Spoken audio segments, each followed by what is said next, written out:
Patrick Jagou, Sentier d'auteur, la Jagou d'émission littéraire produite en partenariat avec la Société des auteurs savoyards. Aujourd'hui, j'ai le plaisir d'accueillir Cédric Gras. Cédric Gras, où êtes-vous né? Êtes-vous savoyard? Absolument pas. Mais j'ai passé pas mal d'été. Mes parents étaient dans l'éducation nationale et on allait quand même souvent passer juillet-août en Savoie. Cédric Gras, vous écrivez, à part écrire, que faites-vous dans la vie? J'écris. Figurez-vous qu'on peut encore en vivre. C'est extraordinaire, hein.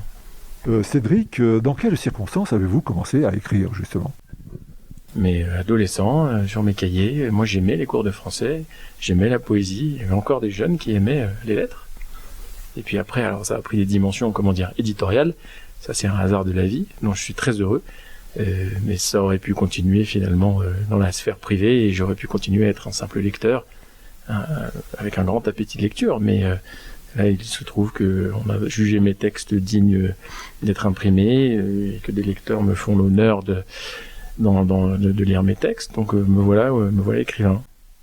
Cédric Gras, est-ce que vous voulez bien nous parler en quelques mots, s'il vous plaît, de votre ouvrage intitulé « Alpiniste de Staline ».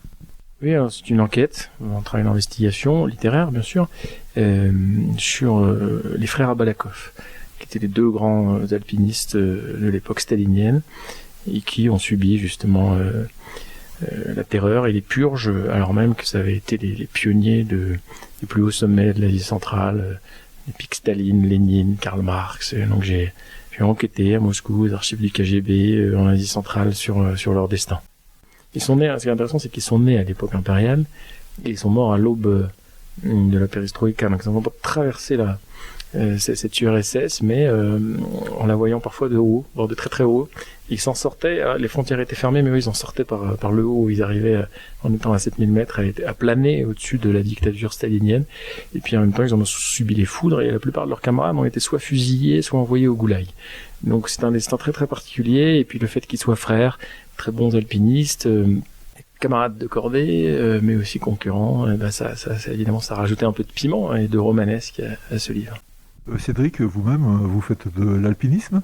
Voilà, de manière parfaitement amateur, mais je fréquente la montagne depuis que je suis tout petit. J'ai eu la chance d'aller dans plusieurs massifs un peu plus exotiques que les Alpes.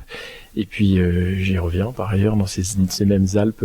Alors j'ai pas natales parce que je suis pas d'ici, mais qui me sont évidemment très familières parce que c'est ici que j'ai fait mes classes.